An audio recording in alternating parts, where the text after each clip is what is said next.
Ladies, gentlemen, boys, girls, and Fishin accomplices, good morning and welcome back to Fishin. So it is August 28, 2025, and we are back at it, and we are in Montauk.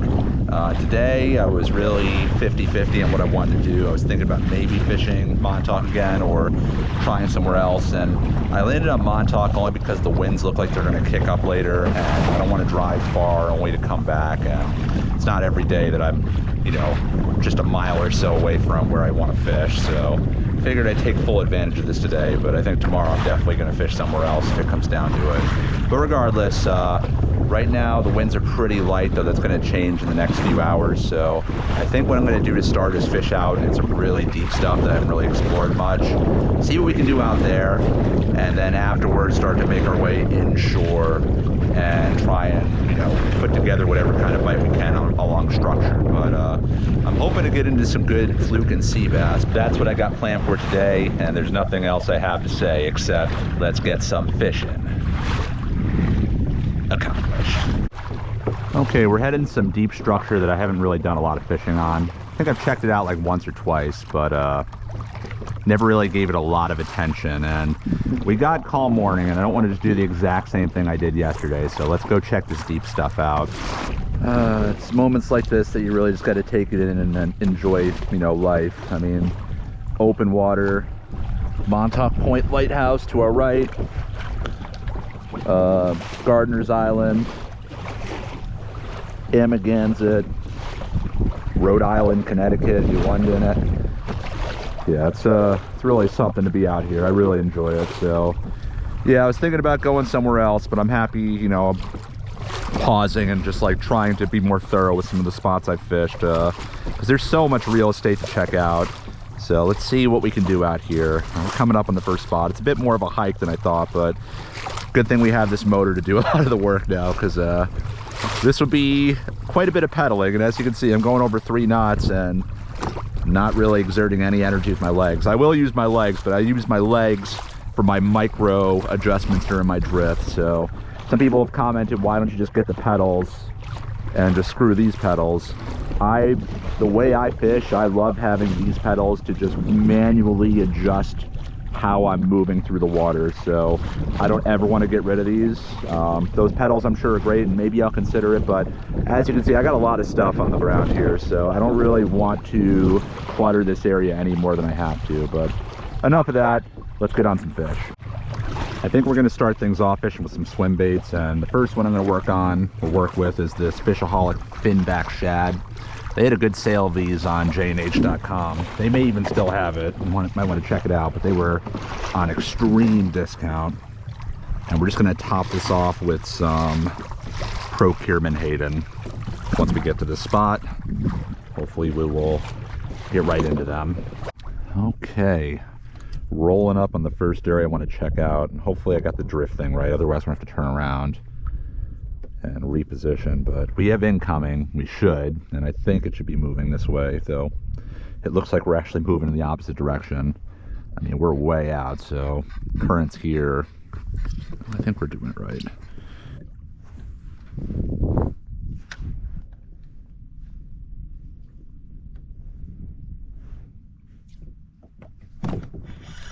Something small, not doing anything.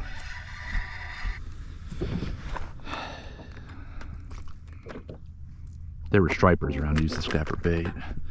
Might keep some for strip bait actually later, but not yet.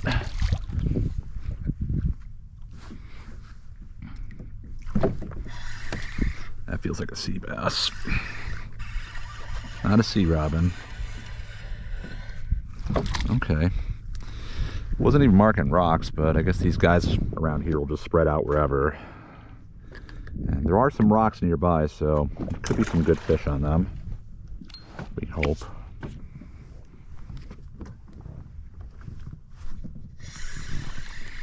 Is that a fluke? I don't think so.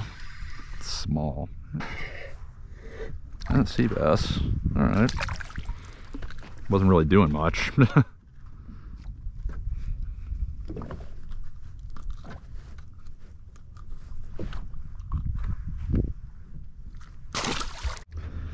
Finally starting to get some drift, and we're getting some bites, but I'm not sure this is the spot. But it's good to know this is here. I mean, it checks a lot of boxes. There's a nice drop off. There's some roaming, you know, rolling rocks around, but right now there isn't too much happening. But again, this isn't the most ideal tide, so we'll give it one, maybe two more drifts, and then we gotta make a move because we don't have a ton of time out here before it starts blowing. But it's pristine out here now, so we'll enjoy it. Take full advantage of this time where we don't have to put our feet on the pedals. Won't last long, I'm certain of that.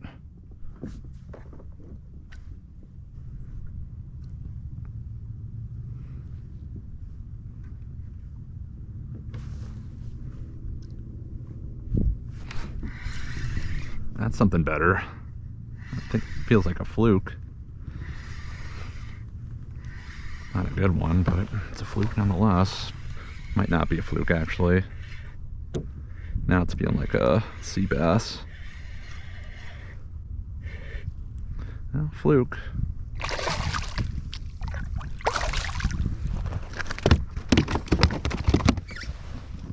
Not going in the cooler, though. Just don't go under my seat and I'll be happy. Let's just do a little bit more drifting here. Okay, first fluke of the day. Nothing special, but at least it wasn't entirely fruitless in terms of catching what we're looking for. We are looking for sea bass too, but I don't really even count small ones like that. Do a little bit more drifting. Unless we get another fluke, we're gonna make a move a little bit closer to shore.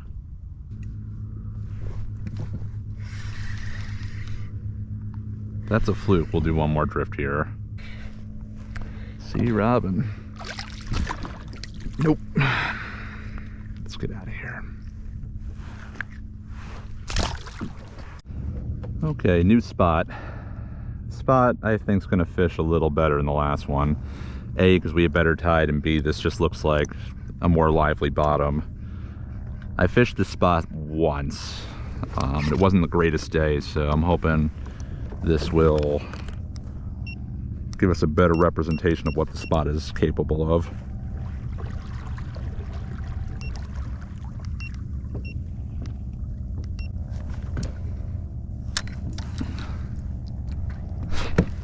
Immediate bite.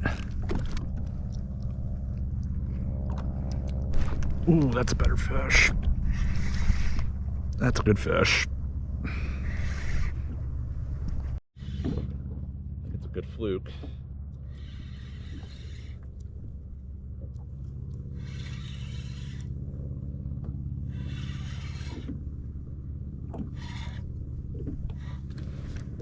Worth a measure. Close. I'd be more confident if it wasn't a 19.5 size limit, but such is life. We'll anchor lock here so we don't keep drifting.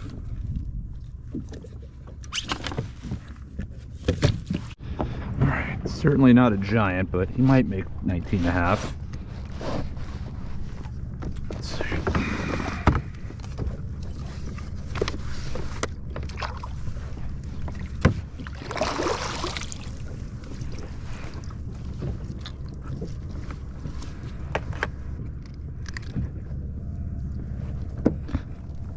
Feeling like no, but really? Oh, whoa, whoa, whoa. I know I should probably leave him in the net, but I like to live dangerously. No, not even close. What am I thinking? 18. All right, we're gonna try throwing some meat down there. We got our bucktail with gulp, and we're gonna throw a fluke strip. This is a strip from the fish I got yesterday. We got the carcass in the bag, in case you're wondering. But yeah, let's see what we can do if this is any more productive for targeting fluke.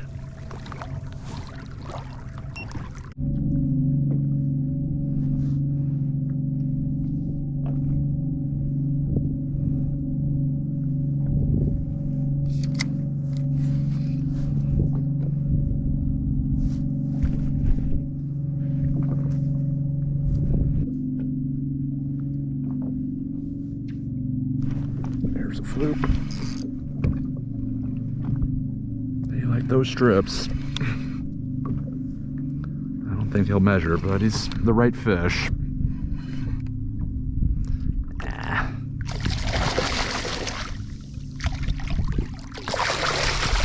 17-incher.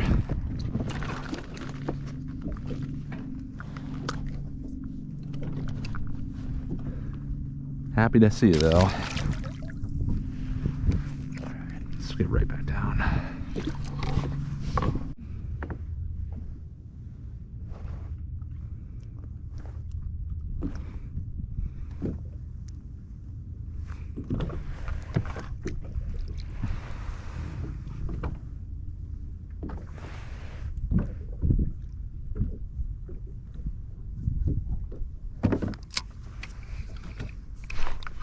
Didn't even let it get down.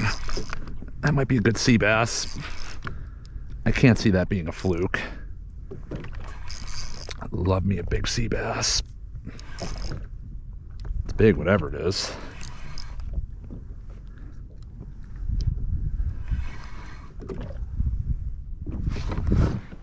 I don't know what we got. I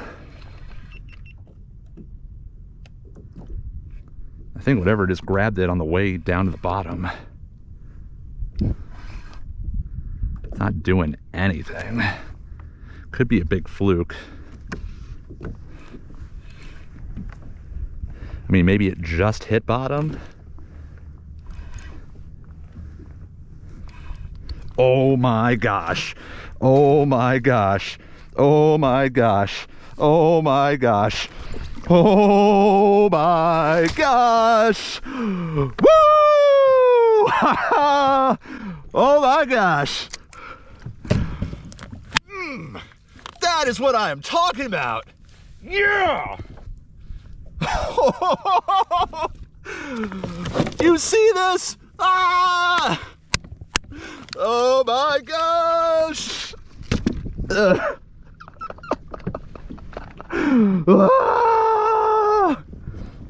Alright. This might be a 10-pounder. I don't know. At least 8 pounds. My goodness. Well,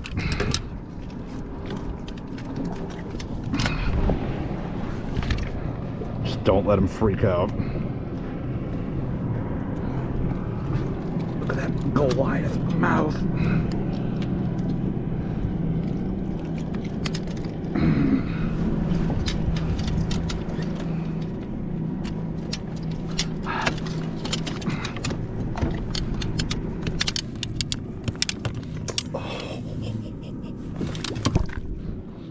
We did it again, folks. We did it again. It's not over till he's on the stringer, as we've learned so many times.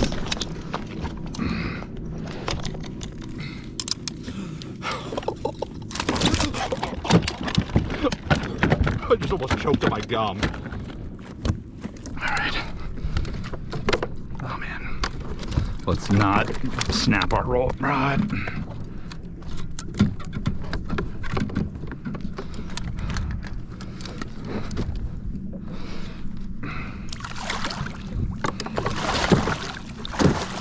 Alright, let's get the measuring board linked up. Alright, this fish, first fluke I have measured, that's going to be over. My goodness. He's not as big as I thought he was, but he's still 27 and change. Almost 27 and a half. Definitely not complaining. Very thick though. My God.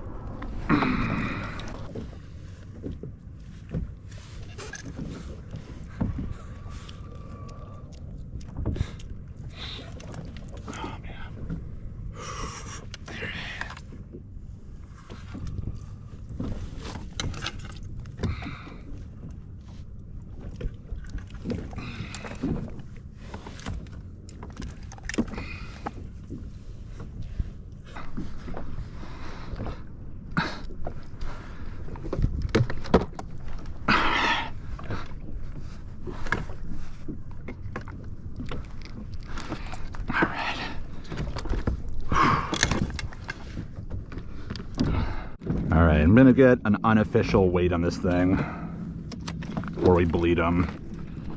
I don't think it'd be 10, but oh, it actually says 10.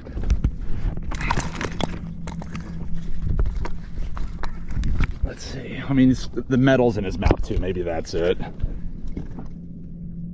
It's almost right up there, close to 10.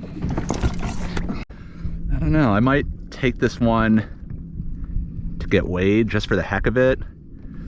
I don't think he's gonna be 10 pounds, but I don't know. Let's throw him in and we'll find that out later. All right, how do you follow up a moment like that? Well, there's no real debate. It's time, folks. Seltzer review of the day. Here's one that I picked up at Chicho's of all places. This is Corpse Reviver.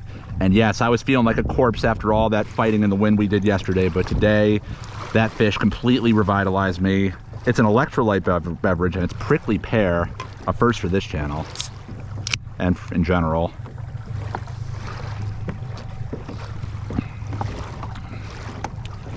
All right, it's an odd flavor, I'm not gonna lie.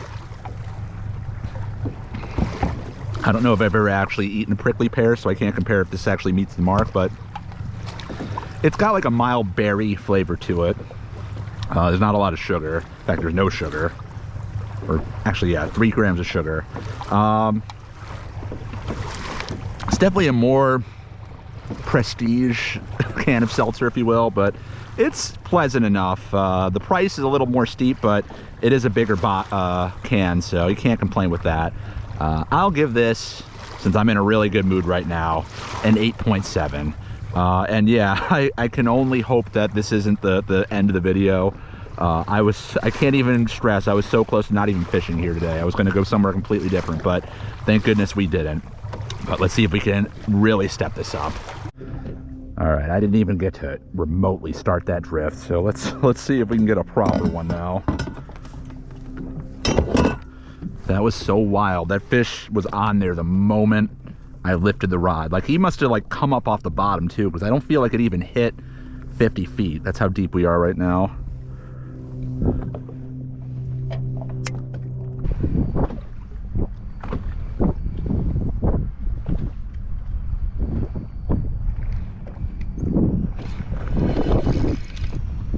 That's a fluke. Not a big one. He's just hooked funny. Something's not right. Just flopping all over the place. Sorry, buddy. Okay, this wind is definitely cranking up, so my time out here is limited. I'm not going to stop fishing, but I'm definitely going to move in closer pretty soon. But I would like to hit this at least 1 or 2 more times and maybe hit some of the structure that looked enticing to me on the way back in. Let's get it back in there first. Oh, that's a fish.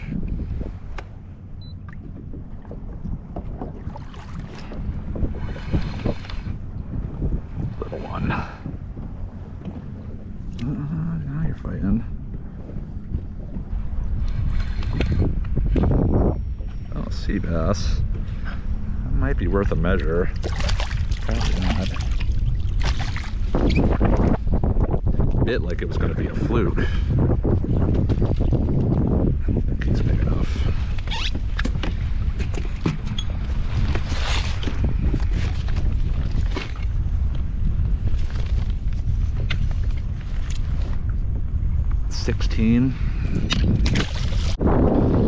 Yeah, it's getting nasty. I'm probably gonna move way inshore very soon because I don't want to deal with this again like yesterday. Okay, so Yeah, as much as I'd like to keep fishing this area, there's definitely still good tide and still getting bites. This wind is cranking up, and I really just don't want to get the snot beat out of me like I did yesterday. So we're gonna continue to move. We're gonna get right against the shore because the wind is blowing offshore. So if I get close enough, I should be able to negate the worst of it and still be able to fish a bit, but we'll see what happens. All right, I think the best use of my time right now would probably be to fish inshore, hitting isolated structure to see if we can hit some sea bass. So that's exactly what we're gonna do. We're just gonna go rock to rock, 30 to 40 feet of water. Let's say 25 to 40 feet of water. It's about as comfortable as I can get right now. And right now we're on our first one, and we're just about locked on it. So let's see what happens. Try lightweight first, and then see where we go.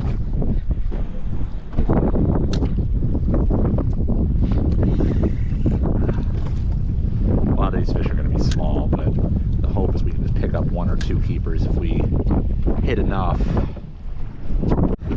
I think these sea bass are here, but you know, it's basically slack tide, so they're probably a little bit sluggish. So we're going to throw a little weed on here just to see if this entices them a bit more.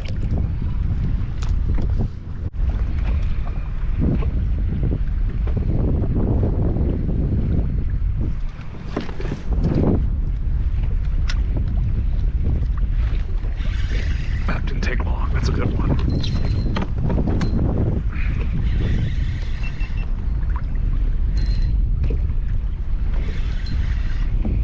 Wanted the meat. It's a porgy.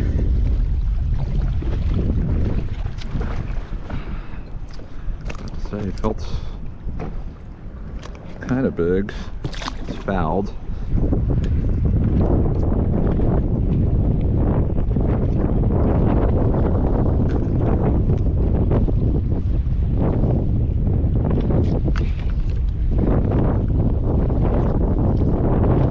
Ooh, there we go.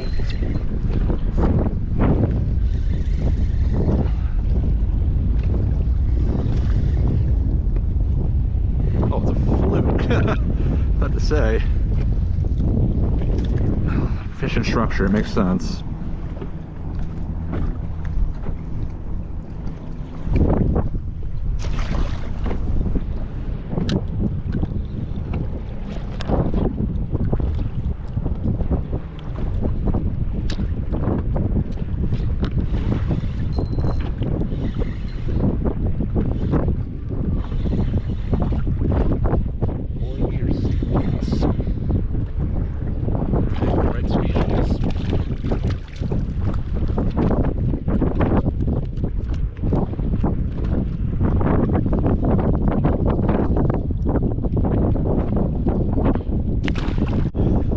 Well, the sea bass thing didn't really work out, and honestly, if we didn't get that really big fluke, nothing would have really worked out. But fortunately we did, so it did. But let's just do one last drift back, maybe 2 if this goes okay. But I do want to get a proper weight on this fish, clean it, and cook it for dinner for my parents. So I'm probably looking at this being one last drift unless we get something half decent.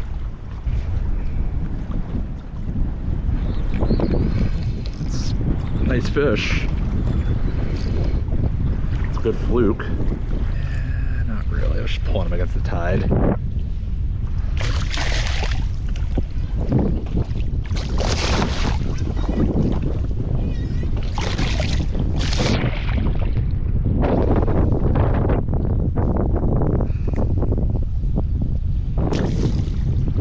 That's a good sign.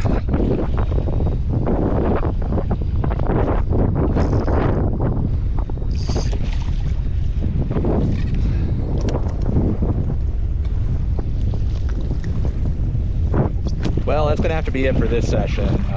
Yeah, I was happy that we got some decent fishing in when we could. It was very nice and calm this morning, but much like yesterday, that wind jacked up, and now, while fishable, it would just not be fun. I can do one day like that, but not 2 in a row. But yeah, those fluke were really dialed in on the strip bait. I mean, even when I was anchor locked, I was getting some of them on there, which, you know, is saying a lot if you're not drifting. Still couldn't find any good sea bass. I don't know if it's a little early in the season or just an off season or what have you, but not even one that was like confidently close to keeper size. I think the biggest was like 16. But I don't know. I'm happy we got that fluke. It basically made the day, and just goes to show sometimes it really pays to look for new spots, even when you have plenty of other stuff that typically produces. If I wasn't exploring, I wouldn't have gotten that fish. So definitely happy that we're going out with that, and if I can right now, we're going to try and get that fish weighed and get it on film. So I don't think he's going to be 10 pounds. Optimistically, it might make 9. You know, a 27-ish incher is usually probably around 8, but this one felt thick. So the boga did say 10, but that was with the stringer in its mouth. So I feel like it's going to be like close to 9 pounds, but we'll see. Either way, I'm really excited about it and happy. So might be the biggest fluke of my season. It's the biggest so far, and it's going to be tough to top that, but it can be done. So yeah, let's get this fish weighed and take it from there.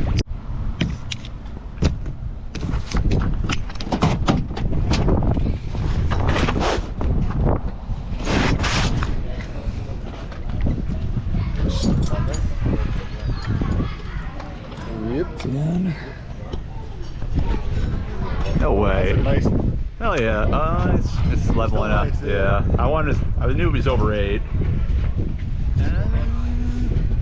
I liked it better when it was 9, but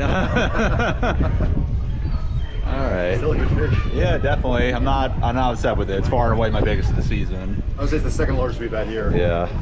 Alright. Cool. 8.2 pounds. Yeah, I'll take it. All right, so 8.2 pounds. I'll do the conversion of ounces at some point, or it was 8.3, I don't know. Regardless, very solid fish. They said it was the second biggest they've weighed in for some local tournament they're doing right now. But yeah, I'm psyched with that. And big shout out Montauk Anglers Club. If you're ever in town, definitely check them out. They've got some great gear. But yeah. It's funny because when I weighed him with the stringer in his mouth, it said it was 10, but obviously the stringer was weighing it down. But when I got to the parking lot and weighed him again, it did say just a hair over 8. So that boga grip is pretty accurate, which makes me feel better about some of the tog I weighed last year. Just food for thought. Regardless, thank you as always for checking this out. Hopefully you get a few more good sessions before I have to go back to work. Thanks as always for sticking it out. Catch the next one. Goodbye from Fishin'. Yeah, so I caught this fish while visiting my parents at the end of the summer, and I decided I wanted to try something a little different, so I'm calling this a Montauk halibut recipe. I originally found this recipe when looking for some new recipes when I got my last big fluke last summer, and I found that it worked really well. I know obviously, you know, an 8-pound fluke is a nice fish. It's not huge, but if you've never gotten a fluke, you know, that's above maybe, let's say, 6 pounds, a thick one in particular, those thicker, you know, colored brown fillets from the top of the fish are they cook up a lot different than, say, your typical 19, 20-inch keeper. So I do think it is wise to maybe consider some different recipes for them. And it's almost like a halibut recipe applies better for this particular type of fish. All that aside, I will say I apologize for some of the presentation. I am cooking at my parents' house, and they have different cooking appliances and cooking gear than what I have at home. So it didn't necessarily look the nicest or as nice as some of the fish I've cooked up in the past. Not that the presentation's really been my go-to, but it's a pretty simple recipe. It really just involves, you know, seasoning the fish, getting it coated with some olive oil, coating the pan, getting the pan nice and hot, searing the fish, but, you know, making sure it cooks through. And that's where, you know, I didn't quite have the pan I wanted, but we made it work. And then you're basically taking the fish off the pan, cooking up some spinach, just letting it cook down real quick, not overcooking it in what the fish had been cooking in. Get that off the pan, cook up some cherry tomatoes and some green onions, some garlic, and some white wine with some butter, and it makes a really nice sauce for the fish. And cooking all that together was absolutely delicious. And this is, I'd say, on the healthier spectrum of the fish meals. There's no flour. You know, I don't go crazy with the salt and the butter, and it's really tasty. And it's a really nice refreshingness to it. It almost feels like something you get at a steakhouse. But yeah, inshore Montauk halibut fillets. Definitely check it out if you're interested. I left a link in the description of the video where I got the idea from. So, as always, thank you for watching. I will catch you in the next one. Goodbye from fishing.